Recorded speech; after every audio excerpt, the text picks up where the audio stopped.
마태복음 25장 34절에서 41절까지 함께 봉독하겠습니다. 시작. 그때에 임금이 그 오른편에 있는 자들에게 이르시되, 내 아버지께 복받을 자들이여, 나와 장서로부터 너희를 위하여 예배된 나라를 상속받으라. 내가 줄일 때에 너희가 먹을 것을 주었고, 목마를 때에 마시게 하였고, 나그네 되었을 때에 영접하였고, 헐벗을 때에 옷을 입혔고, 병들었을 때에 돌보았고, 옥에 갇혔을 때에 와서 보았느니라. 이에 의인들이 대답하여 이르되, 주여, 우리가 어느 때에 주께서 줄이신 것을 보고 음식을 대접하였으며 목마르신 것을 보고 마시게 하였나이까? 어느 때에 나그네 되신 것을 보고 영접하였으며 헐벗으신 것을 보고 옷 입혔나이까? 어느 때에 병드신 것이나 옥에 갇히신 것을 보고 가서 배웠나이까 하리니, 임금이 대답하여 이르시되, 내가 진실로 너에게 이르노니 너희가 여기 내 형제 중에 지극히 작은 자 하나에게 한 것이 곧 내게 한 것이니라 하시고, 또 왼편에 있는 자들에게 이르시되, 저주를 받은 자들아, 나를 떠나 마귀와 그 사자를 위하여 예비된 영원한 불에 들어가라. 아멘. 제가 고등학교 때에 교도소에 갔다 온 적이 있습니다. 교회에서 성가대를 특별히 조직해가지고 성탄절 즈음에 이 교도소 수용자들을 위로하기 위해서 교도소를 방문한 적이 있었습니다. 교도소의 그 입구에 있는 큰 대문이 열리고, 또한 몇 번의 철문을 거쳐서 이 교도소의 강당에 이르게 되었습니다. 저희들이 도착하기 전부터 수용자들이 있으면서 함께 찬양하고 박수를 치는데 얼마나 뜨겁게 박수를 치고 하는지 참 놀라게 되었습니다. 저희들은 이제 창문 왼편에 이렇게 앉아 있게 되었고, 제가 이제 고등학교에 이제 막 졸업할 그때였기 때문에 제가 이제 성가대에 이제 열심히 참여하지 않아서 저는 이제 보조 요원으로 함께 참여하고, 또 우리 교회에 본교회에 있는 성가대원들이 한 30여 명이 준비해가지고 이제 강단에 올라가서 찬양을 부를 때에 밑에서 이렇게 앉아 있는데 한없는 눈물이 막 흐르는 거예요. 주체할 수 없는 눈물. 지금까지도 그렇게 많은 눈물을 흘린 적이 없을 정도로 많은 눈물을 흘리게 되었습니다. 그것은 뭐냐면, 교도소의 수용자들이 불쌍해서 이렇게 눈물을 흘리는 것이 아니라, 사실 제 자신을 생각할 때에 제 자신이 참 부끄럽고 죄스럽다라는 생각을 하게 되었습니다. 여기에 수용자로 있는 분들은 물론 억울해서 들어온 분들도 있을 수가 있겠지만, 자기가 지은 죄에 대해서 적당한 합당한 벌을 지금 받고 있는 것이죠. 그러면 그 죄를 지는 것이 없어지잖아요. 그런데 제 속에 있는 죄는 그대로 여전히 남아있다라는 거예요. 그것을 해결하지 못하면 제가 자유함을 얻지 못하는 것이지요. 아직까지 속에 있는 이 고등학교 때에 지금까지 살아온 그런 삶을 뒤돌아볼 때에 속에 부끄럽고, 또한 죄 많은 제 자신을 생각할 때에 참으로 부끄럽고 죄스러웠다라는 생각이 들어서 한없는 눈물을 흘린 적이 있습니다. 그 이후에 교회를 통해서 또 교도소도 방문하고, 또 주변에 있는 해안 군부대에 방문해서 위임을 한 적이 있습니다. 오늘 우리는 특수전도주의를 지키고 있습니다. 교단 내에서는 사회봉사단이라고 하는 그런 단체로 이렇게 구성이 되어서 이 사회에 특별히 교도소나 또한 경찰서, 또 병원 선교하시는 분들, 또 학교 학원 선교하시는 분들, 또 경찰서, 또 소방서, 이런 곳에 일반 교회가 이렇게 자연스럽게 일반적으로 복음을 전하지 않는 곳에, 특별한 지역에, 특별한 기관에 특수 목회를 하신 분들이 이렇게 복음을 전하는 그런 일들을 하게 되는데, 우리가 이제 일반적으로 이제 이런 군부대나 또한 이런 특수 전도하는 일에 우리가 계속해서 이렇게 하는 것은 어렵지만 최소한 그런 분들이 어떤 분인가에 대한 부분들을 우리가 살펴보고 또 그들을 위해서 기도하고 또 거기에 있는 분들을 위해서 복음을 위해서 또 함께 기도하고 또 기회가 있을 때 함께 협력해서 후원하는 귀한 은혜가 있기를 원합니다. 이사야가 예수님께서 오실 그런 것을 예언하면서 이사야 61장 1절에 이렇게 말씀하고 있습니다. 함께 읽습니다. 시작. 주 여호와의 영이 내게 내리셨으니 이는 여호와께서 내게 기름을 부으사 가난한 자에게 아름다운 소식을 전하게 하려 하심이라. 나를 보내사 마음이 상한 자를 고치며 포로된 자에게 자유를, 갇힌 자에게 노임을 선포하며. 아멘. 아멘. 여러분, 예수 그리스도 복음이 선포될 때에 낳고 낳은 자리, 소외된 자리, 억압받는 자리, 또 힘들어하는 자리에 살리는 능력과 자유케 하는 능력이 복음의 능력인 줄 믿습니다. 오늘 본문에 있는 말씀, 마태복음 25장에 있는 말씀은 마지막 때에 이루어질 일에 대해서 예수님께서 이제 십자가에 지시기 전에 말씀해 주신 내용입니다. 그래서 마태복음 24장과 마태복음 25장을 종말장 이렇게 얘기합니다. 마지막 때에 될 일에 대해서 말씀하신 내용이죠. 첫 번째, 우리가 잘 아는 대로 열 처녀의 비유가 나옵니다. 신랑을 기다리면서 다섯 처녀는 슬기로운 처녀, 다섯 처녀는 미련한 처녀를 통하여서 기름을 잘 준비하지 못하고 또 준비해서 신랑을 맞이했던 지혜로운 다섯 처녀처럼 우리도 신랑 대신 예수님을 잘 맞이해야 됩니다 라고 우리에게 말씀해 주신 내용이 첫 번째 비유에 대한 25장의 내용이고, 두 번째는 달란트 비유가 나오죠. 그래서 우리 하나님께서 우리에게 주신 각자 주신 은사에 따라서 우리가 그 은사를 잘 활용해야 될 것을 마지막 때 우리가 그 역할을 감당해야 된다라고 이야기를 하고 있습니다. 세 번째 본문이 있는 말씀은 양과 염소의 비유입니다. 예수님께서 오실 때에 우리가 행한 대로 심판하실 것이다 라고 말씀하십니다. 우리가 본문에 있는 말씀을 다시 한번 보기를 원하는데, 의로운 자들에게 예수님께서 말씀하실 때 의로운 자들이 이렇게 얘기를 하죠. 자, 읽어보겠습니다. 시작. 내가 줄일 때에 너희가 먹을 것을 주었고, 목마를 때에 마시게 하였고, 나그네 되었을 때에 영접하였고, 헐벗었을 때에 옷을 입혔고, 병들었을 때에 돌보았고, 옥에 갇혔을 때에 와서 보았느니라. 아멘. 우리가 마태복음 25장 35절과 36절에 있는 말씀을 통하여서 예수님께서 의인된 오른편에 있는 자들에 대해서 칭찬하시면서 그렇게 오늘 말씀하고 있습니다. 그런데 이 오른편에 있었던 의인들, 이 양의 무리들은 언제 자기들이 그렇게 했습니까? 저는 한 기억이 없습니다. 내가 예수님께 그렇게 한 적이 없어요 라고 이렇게 고백을 할 때에 오늘 예수님께서 오늘 본문에 이렇게 대답을 하시잖아요.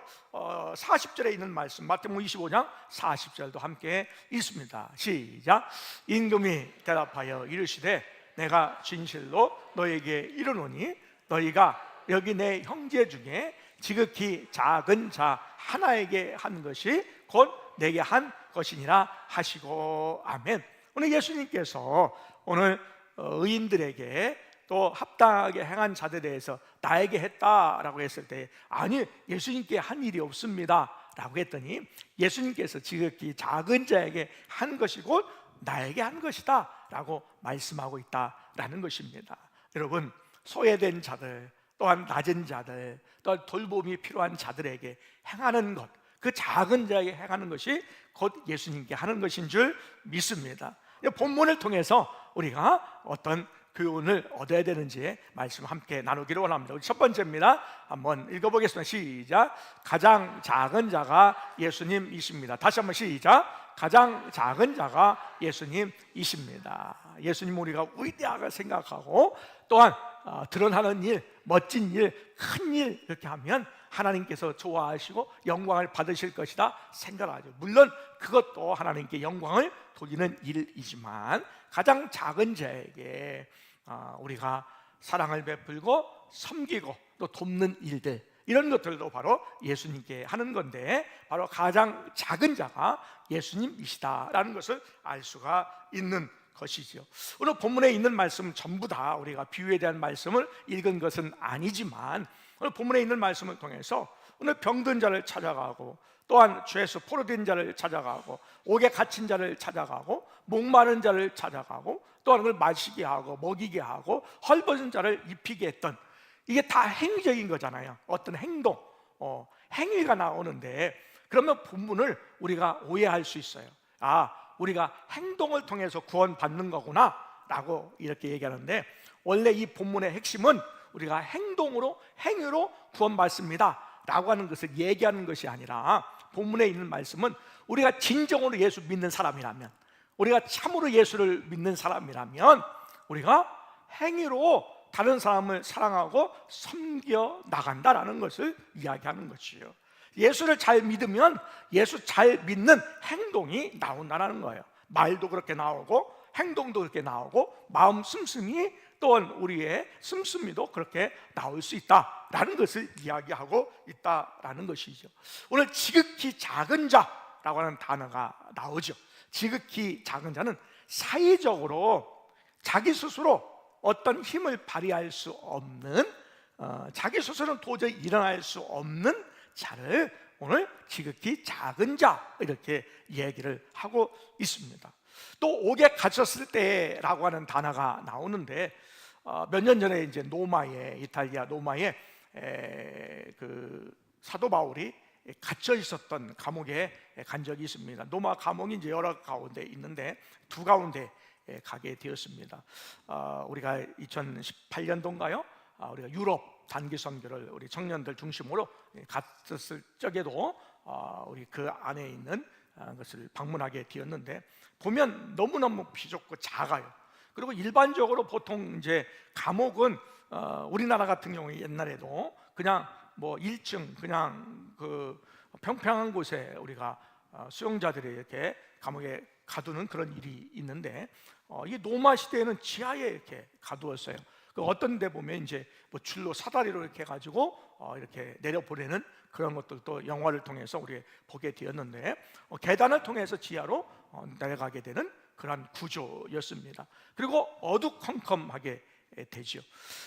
지금 시대도 어두컴컴하고 비좁은 것으로 생각하는데, 당시는 얼마나 더 비참했던 그런 상황이, 환경이 더 어려웠던 환경이었을 것은 분명합니다.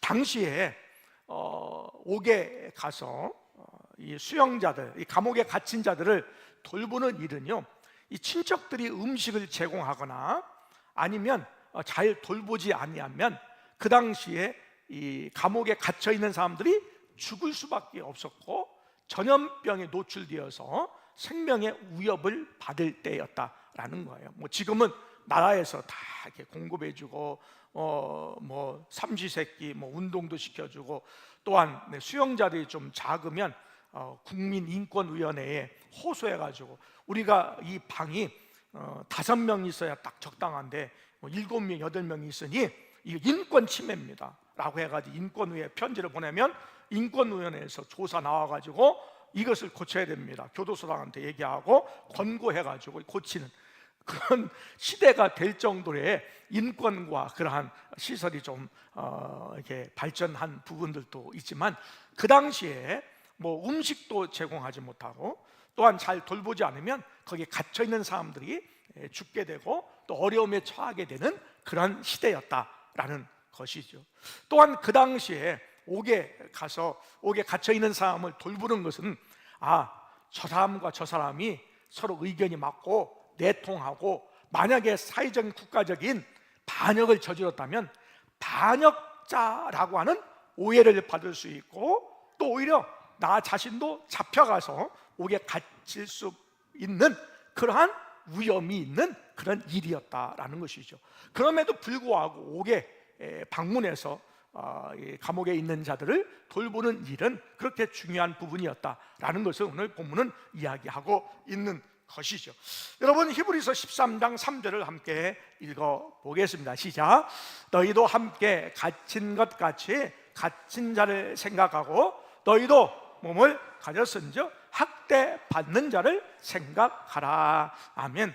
이런 연대감을 가지라라는 거예요. 오해를 받을 수가 있고요, 또 나도 감옥에 갇힐 수 있는 위험한 상황이 처한다 할지라도 그들을 그렇게 대하고 또 살피고 또 섬길 것을 말씀하고 있다라는 것이죠.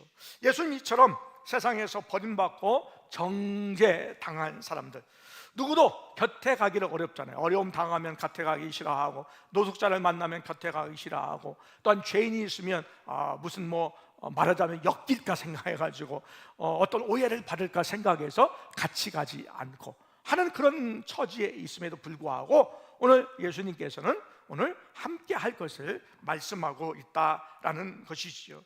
지극히 작은 자를 외면하는 것은 예수님을 외면하는 것이다 라는 것이죠. 예수님이 오늘 이런 자들을 동일시했다라는 것이지요. 예수님께서 사도 바울이 회심할 때에 다메섹으로 가는 그러한 길에서 말씀하시잖아요. 사울아, 사울아, 네가 나를 왜 핍박하느냐라고 말씀하셨어요. 예수님을 직접 핍박한 건 아니지만 바로 사울이 믿는 자들을 핍박할 때에 예수님께서 믿는 자들을 동일시 여겨서 말씀하셨다라는 것입니다. 우리가 약하고 부족하고 소외되고 또 우리 힘으로 잘 못하는 그런 일들을 만났을 때에 주님께서 우리와 함께 하시고 우리와 동일시 하신다라는 것이지요. 또 그런 자들을 우리가 함께 돌보고 또한 하는 것은 바로 예수님을 돌보는 일이다라는 것입니다. 그러므로 지극히 가장 작은 자가 예수님이시다라는 것을 우리가 알 수가 있는 것이죠. 좀 내용을 좀 바꿔서 두 번째 우리 함께 읽어 보기를 원합니다. 시작. 우리는 곁에 있는 미전도 종족을 품어야 합니다. 다시 한번 시작. 우리는 곁에 있는 미전도 종족을 품어야 합니다. 아멘. 2025년도 한국 리서치에서 이제 조사를 해가지고 발표를 했는데 대한민국 인구 중에 개신교, 예수 믿는 기독교의 인구가 20%로 이렇게 발표가 되었습니다. 반면에 종교를 갖지 않고 있다라고 대답한 사람은 51%로 나왔습니다. 과거에는 조사를 해보면 기독교, 불교, 천주교, 다른 유교 이렇게 합치면 전 인구가 5천만 명이면 보통 5,400만 명이 나왔어요. 그러니까 이중으로 이렇게 보고가 되어서 종교인들이 그렇게 많은 그런 시대가 있었는데 지금은 기독교가 20%고 또한 무종교, 종교를 갖지 않고 있는 사람들이 51%다라는 것입니다. 이것이 사회의 현상입니다.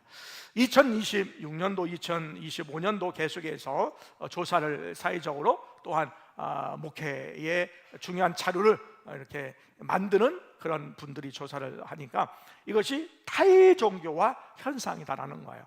종교를 좀 떠나고 싶고 종교를 벗어나고 싶은 현상이 자꾸만 팽배해져가는, 확장되어가는 현상을 이야기하고 있습니다. 그래서 종교를 갖지 않으려고 하는 그런 부분이다라는 것입니다. 그걸 좀 바꿔서 생각해 보면 선교학적으로 여러분 내가 종교를 갖고 싶지 않다라고 51%가 이렇게 얘기했는데 그 안에는 내가 복음을 거부하는 사람도 있을 거예요. 그리고 더 나아가서는요 복음을 아직 듣지 못한 사람이 있을 거예요. 그리고 우리가 생각할 때에 우리가 복음을 좀 잘 전하고 하는 것이 우리에게 필요한데 우리가 복음을 전할 때에 우리가 인격적으로 우리가 지혜롭게 전하는 것은 분명한데 우리가 그것조차도 우리가 다른 사람을 좀 귀찮게 하지 말자, 다른 사람에게 좀 강요하지 말자라고 하는 핑계를 대면서 복음 전하는 것을 아예 처음부터 내가 스스로 막아버리고 다른 사람도 복음 전하는 일을 막는 일도 있을 수가 있다라는 것이죠. 이게 복음의 공백 상태가 생겼다라는 거예요. 나도 복음을 이렇게 들으면서 나도 듣기를 싫어하고 또한 전하는 사람이 없어서 종교를 갖지 못하는 그리고 복음을 듣지 못하는 그런 현상이 생기게 되었다라는 거죠. 지금도 복음을 듣지 못하는 사람들, 또 들려줘야 주 앞에 들어오는 사람들, 돌아오는 사람들이 생긴다라는 것을 늘 여러분 기억하셔야 됩니다. 우리 지역에 또 뭐 제가 태어났던 그런 고향에 좀 가까운 동네에 영리교회가 있는데, 그 영리성결교회가 있습니다. 영리성결교회는요, 지역의 주민들이 지금은 조금 낮아졌는데 90%가 예수 믿는 사람이에요. 저도 사실은 이 하리 지역에 이 지역 주민들이 90%가 예수 믿었으면 좋겠다, 그런 마음을 가지고 그러한 비전을 가지고 사실 있어요. 그래서 우리가 지금 당장에는 교회에 나오기 어렵고, 또 어떤 분들은 교회에 지금 당장 나오지 않지만 다른 교회에서 전도 온다든지 할 때에도 예수 믿지 않고 다른 종교를 가지고 있음에도 불구하고 내가 나가면 내가 하리교회 가지 라고 하는 분들이 있다라는 거 얼마나 감사한지 몰라요. 끝까지 우리는 포기하지 않고 그분들이 주님께로 돌아오는 일들을 위해서 우리 애쓰고 수고하는 일이죠. 그럼에도 불구하고 우리가 복음을 전하지 못해서 복음을 듣지 못하는 사람들의 공백 상태가 오늘 대한민국에 우리의 현 주소에 있다라는 것이죠. 여러분, 그것을 우리가 기억할 필요가 있습니다. 옛날에는요, 교회가 세워지면, 교회가 개척되기만 하면 그냥 스스로 교회에 찾아오는 사람들이 있었어요. 그래서 옛날에는 70년대 그때는 교회를 크게 짓자, 그러면 다 채워주신다, 이것이 일반적인 생각이었어요. 새신자가 막 들어왔어요. 그런데 지금은 그런 시대가 아닙니다. 교회가 적극적으로 세상 가운데 나아가 사회적으로 또한 해외에 또한 귀한 복음을 전해야 된다라는 거예요. 전하지 않으면 안 된다라는 것입니다. 자, 로마서 10장 14절에 있는 말씀입니다. 시작. 그런즉 그들이 믿지 아니하는 일을 어찌 부르리요? 듣지도 못한 일을 어찌 믿으리요? 전파하는 자가 없이 어찌 들으리요? 아멘. 여러분, 전파해야 이게 들어요. 누가 얘기해줘야 듣는 거 아니에요? 여러분, 들어야 믿어지는 거예요. 여러분 지금 말씀을 듣고 있잖아요. 근데 진짜 여러분이 들어야 말씀이 내 안에 오는 거예요. 여러분, 듣는 것 같은데 안 들으면요, 말씀의 능력이 나타나지 않는 거예요. 들려지지 않는 거예요. 능력이 없는 거예요. 그리고 우리가 믿어야 주님이라고 부를 수 있는 거 아니에요? 오늘 본문에 있는 말씀, 우리가 함께 읽었는 이 연관된 말씀에 오늘 그렇게 말씀하고 있어요. 여러분, 우리가 전파하여 들을 수 있도록, 또한 들어서 믿을 수 있도록, 또 믿어 예수 그리스도를 부를 수 있도록 우리가 함께 힘써 나가는 은혜가 있기를 원합니다. 우리가 그리스도 안에서 새 생명을 얻은 자입니다. 지금의 이제 저출산 시대라고 해가지고 뭐 지금 조금 더 올라가긴 했는데, 부부가 결혼해가지고 가정을 이루면 보통 셋, 넷 정도는 나야 이게 평상적으로 인구에 유지가 되는데, 지금은 조금 올라갔어요. 그래서 올라가긴 했는데 뭐 0.8, 1.8 뭐 이렇게 해가지고 두 명이 결혼했는데 2명도 나지 않는 그런 부분에 있다라고 해 본다면 자꾸만 이제 인구가 줄어들게 되죠. 실제적으로 우리 대한민국의 출산율이 상당히 낮아졌잖아요. 그래서 출산율이 한 10년 전과 비교해서 19%가 줄어들었습니다. 그런데 줄어들 때에 그러면 교회의 교회학교는 얼마나 줄었느냐? 이 세상에서의 아이들의 출산율이 19% 줄어들었는데 교회에 믿는 아이들, 청소년들의 감소율은 37%가 줄었어요. 2배가 줄었다라는 거예요. 그래서 예수 믿는 그런 청소년들의 비율이 3.8%밖에 되지 않는 것이죠. 그러니까 한 교실에 25명이 함께 공부를 하면 그 25명 중에 진짜 예수 믿는 사람은 1명밖에 없다라는 거예요. 25대 1로 싸우는 거예요, 사실은. 그렇게 신앙생활하는 우리 아이들, 우리 학생들이 있다라는 거예요. 더 격려가 우리가 필요한 것이지요. 또 청년들의 복음화율은요 더 낮아요. 3% 정도 된다라는 것이지요. 이 청년들이 더 복음화될 수 있는, 여러분 선교학적으로 5% 믿는 사람의 5%가 되지 않으면 이런 미전도 종족이라 그랬습니다. 우리가 주제로 우리 함께 살펴보았는데 미전도 종족이라 그래요. 미전도 종족은요 누가 예수 그리스도를 믿게 해야 믿을 수 있는 거예요. 자기 스스로는 믿을 수가 없는 그런 종족, 그런 집단을 미전도 종족이라고 합니다. 그러면 그렇게 생각해 본다면 우리 지금 현재의 대한민국의 청년들이 미전도 종족이다라는 것이죠. 그들 스스로는 예수 믿을 수 없는 그러한 종족이 되어 버렸다라는 것이죠. 그들을 살리는 일을 위해서 우리 청년들을, 또한 청소년들을, 또 교회학교 아이들을 복음화시키는 일에 우리가 기도하고 후원하고, 또한 가르치고 훈계하고 격려하고 세워진 일을 해야 될 줄 믿습니다. 지난 5월에 우리가 교단 총회가 있으면서 교단에서 발간한 정책 자료집이 있습니다. 10년 동안의 교회학교 현황, 교회 현황, 교역자 현황, 그리고 교인수, 세례 교인수, 장로님들 몇 명, 전사님들 몇 명, 안수집사 몇 명 다 조사를 해가지고 10년 동안 보고를 했는데, 이 10년 동안에 일반적으로 봤을 때에 교회학교 아이들의 출산율, 그러니까 학교에 들어가는 율이 20%가 줄었어요. 20%가 30%까지 이제 줄었는데, 교회학교 수는 10년 동안 40%가 줄었습니다. 40%. 그러면 여러분, 우리가 줄은 만큼만 줄으면 상관이 없어요. 그런데 줄은 만큼보다 1.5배가 더 줄었다는 것이 심각한 겁니다. 그러니까 인구가 줄어서 교인이 줄어요, 교회학교가 줄어요, 맞는 얘기인데 안 맞는 말이에요. 그만큼 줄으면 괜찮아요. 그래도 말이 돼요. 그런데 확연히 줄고 1.5배가 줄으면 문제가 있는 거예요. 제가 어제 다른 지방에 교사 강습회 특강으로 잠깐 갔다 왔는데, 거기는 그 지방에는 부흥하고 있더라고요. 그러니까 어떤 곳은 부흥하고 어떤 곳은 부흥하지 못하는 거예요. 그러니까 이게 핑계가 아닌 거예요. 핑계가 될 수 없는 거예요.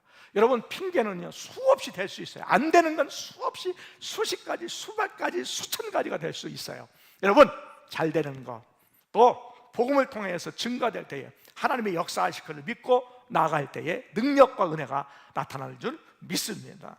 그 은혜를 바라보며 나아가는 것이지요. 그래서 오늘 청년들과 청소년들, 이러한 미전도 종족화 되어가고 있는 그러한 우리 부분에 우리가 함께 또 그들을 위해서 복음화시키고 또 함께하는 일을 더 격려해 나가는 은혜가 있기를 원합니다.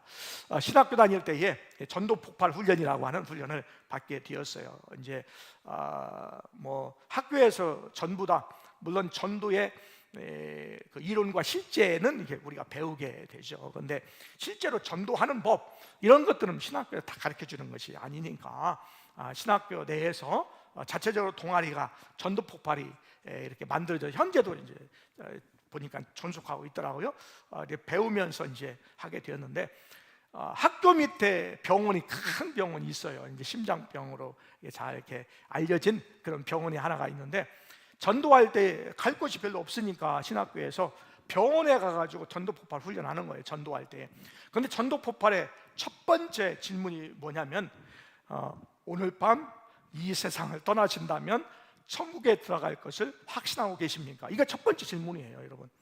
병원에서 그런 질문하는 게 이게 쉽지 않고 참으로 어려운 질문이에요. 그래서 몇 번씩 환자들에게 얘기합니다.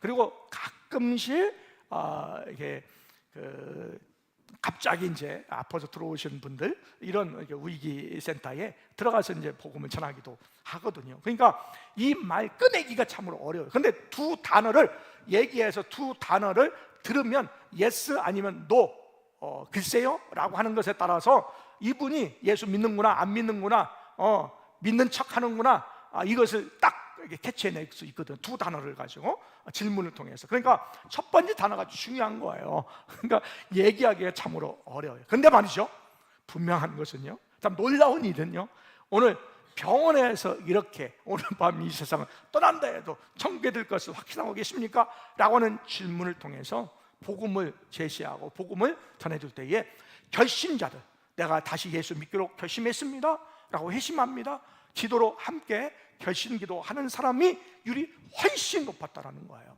길거리에서 만난 사람보다, 다른 데서 그냥 만난 사람보다, 병원에서 오늘 때로는 병들어 울컥하면 오늘 밤 이 세상을 떠날 수 있는 사람에게 우리가 어려운 질문이고 참으로 쉽지 않은 질문임에도 불구하고 그들에게 복음을 전할 때에 그들이 절박한 심정으로 복음을 받을 때에 복음의 능력이 나타나게 되었다라는 것입니다.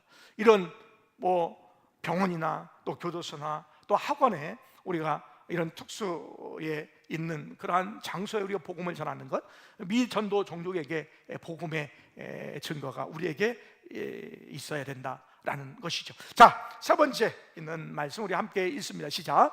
십자가 사랑만이 사람을 변화시킵니다. 다시 한번 시작. 십자가 사랑만이 사람을 변화시킵니다. 여러분, 이제 교정시설, 그러니까 사람을 고쳐서 이제 사회로 내보냅시다. 교도소를 이제 교정시설 그렇게 얘기를 하죠. 그런데 일부 학자들은 교도소에 가둬와 가지고 벌을 줘가지고 사회에 보내는 것, 이것이 다시 사회에 나오면 재발 확률이 있다라고 얘기해요. 그러니까 벌로 주면 그들이 회개하고 다시 죄를 짓지 않을 것 같지만, 오히려 벌 받은 것에 벌로 징벌해서 그렇게 교정시켜서 하는 일들은 그렇게 바람직하지 않다.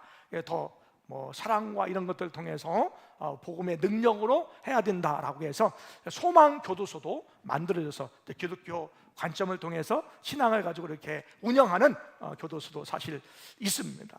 그런 관점에서 생각해 보면 우리가 어떠한 처벌을 통하여서 처벌의 시스템, 사회적인 시스템을 통해서는 사람이 변하지 않는다라는 거예요. 여러분 그렇잖아요. 여러분 누가 얘기를 한다고 여러분 마음이 변화돼요? 그런데 나는 연약하고 부족하지만 복음의 능력이 나에게 임할 때에 내 인격이 변화되고 내 삶이 변화되고 내 삶의 가치가 변화된 줄 믿습니다. 십자가의 능력, 복음의 능력은 살리는 능력, 구원의 능력이 있다라는 것이죠. 여러분 디모데전서 1장 15절을 함께 읽습니다. 시작. 믿보다 모든 사람이 받을 만한 이 말이요, 그리스도 예수께서 죄인을 구원하시려고 세상에 임하셨다 하였도다. 죄인 중에 내가 괴순이라. 아멘. 여러분 사도 바울이 고백한 내용이잖아요.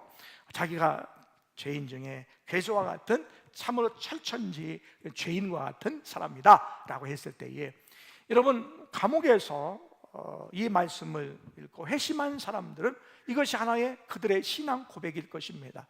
여기에 좋은 예가 있습니다. 한 분이 있는데 민학근 목사님 이야기입니다. 이분이 3살 때 어머니를 여였어요. 그리고 이제 새로 오신 이제 어머니와 좀 갈등이 있어가지고 13살 때에 집을 나오게 됩니다. 집을 나왔으니까 뭐 먹을 게 있어요. 3일 동안 굶게 되었어요. 3일 굶게 너무너무 배가 고파가지고 빵을 훔쳐 먹었는데 잡혀가지고 소년원에 들어가게 됩니다. 그 이후로 이 소년원에 14년 8개월 동안 16개 교도소를 옮겨 다닙니다. 나중에 1989년도 조직폭력배 두목 살해 사건의 주범으로 이렇게 체포가 되어서 사형 언도를 받게 됐는데, 그 당시에 구범이었어요. 구범, 초범, 뭐 두 번째 뭐 이렇게 범죄 이렇게 하면서 하는데 9번이나 이제 죄를 지은 그런 구범이 되어 버렸습니다. 그러면서 11년 동안 독방에 혼자 있었는데, 그러면서 이제 자살 시도를 몇 번 수차례 하기도 했습니다. 그러면서 그는 고백을 합니다. 사형을 부형받으며 죽음에 앞둔 사람의 고통을 맛보았습니다. 절망 가운데 살려달라고 하나님을 찾았습니다. 평소 괴롭혔던, 전 이거 보면서 좀 웃겼는데, 평소 괴롭혔던 교회 집사인 동료 수용자에게 기독교에 대해서 묻고 다만 선교에 임석근 목사님의 간증을 듣고 예수님을 영접하게 되었습니다. 그때 목사가 되어서 나중에 내가 불우한 이웃을 돌보며 평생 자기가 지은 죄를 속죄하며 살겠다고 결심했습니다 라고 고백을 합니다. 교도소 안에서 이분 민학근이라고 하는 이분이 중학교, 고등학교 검정고시를 패스를 하고요, 그 교도소 안에서 통신과정으로 신학교를 이렇게 공부를 하고 나중에 이제 2004년도에 출소를 하게 되는데, 예장 합동중앙총회신학교 신대원 졸업해서 나중에 목사 안수를 받게 됩니다. 지금은 청주의 한 지하에 있는 지하실에서 새 소망 선교회를 세워서 불이웃을 돕고 있습니다. 결혼한 이후에 아내는 이제 식당을 운영하고 본인은 붕어빵 장사를 하면서 번 돈으로 독거노인과 소년 가장들을 돌보고 있고, 또 장애인들을 위해서 집에 찾아가서 목욕 봉사를 하기도 하고요. 감옥에 있는 사람들을 위해서 영치금과 또 옷가지 등을 넣어준다고 합니다. 재수자들이 출소하면 붕어빵을 본인이 팔았잖아요. 붕어빵 팔으면 붕어빵이 잘 팔리는 목이 좋은 장소가 있잖아요. 목이 좋은 장소에 본인이 팔다가 출소자가 오면, 적당한 사람이 오면 그 자리를 물려주고 또 다른 곳으로도 가고, 그래서 한 30군데의 재수자에게 물려주고 또 자기는 다른 장소에 가서 또 붕어빵을 파는 일을 계속하고 있다라는 것이죠. 여러분, 십자가의 사랑만이, 십자가의 복음의 능력만이 사람을 살리는 줄 믿습니다. 그 일을 위해서 애쓰고 수고하는 분들이 많이 있다라는 것을 우리가 알 수가 있죠.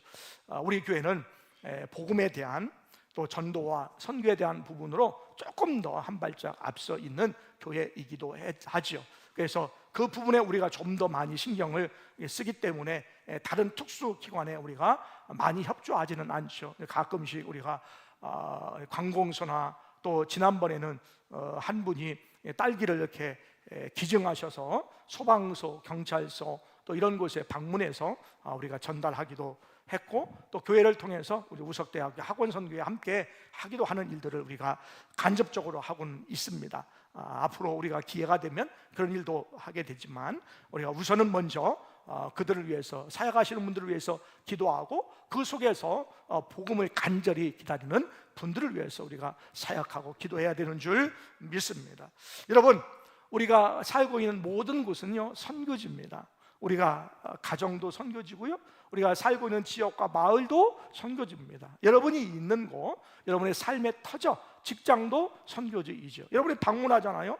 여러분 생활센터, 지원센터도 방문하고 경찰서도 방문할 수도 있고요, 또 때로는 병원도 방문하고, 지난번에 우리가 신방하고 전도하면서 병원에 갔는데 우리 교우를 방문하고 또 기도해 줬는데, 또 옆에 또 기도받기를 원해가지고 또 기도해 주고 오고, 이렇게 하거든요. 우리가 직접 이렇게 최선을 다해서 모든 전폭적으로 하진 못하더라고. 기회가 있을 때에 우리가 함께 그들을 위해서 기도하고 또 협력하고 사랑하고 섬긴다면, 그것이 이제 특수 전도하는 일들을 우리가 함께 동역하는 일이다라는 것입니다.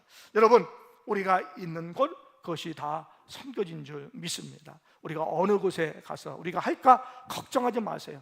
있는 자리, 내가 방문한 곳, 내가 있는 곳이 바로 선교지입니다. 그 안에 복음을 전하면 된다라는 것이죠. 멀리 있는 곳이 아니다, 어려운 것이 아니다라는 것이, 나가기만 하면 복음을 전하는 곳이고 우리의 선교지인 걸 믿습니다. 여러분, 특별히 거기에서 어려움을 겪고 있는 분들을 우리가 사랑으로 함께 섬겨 나가기를 원합니다.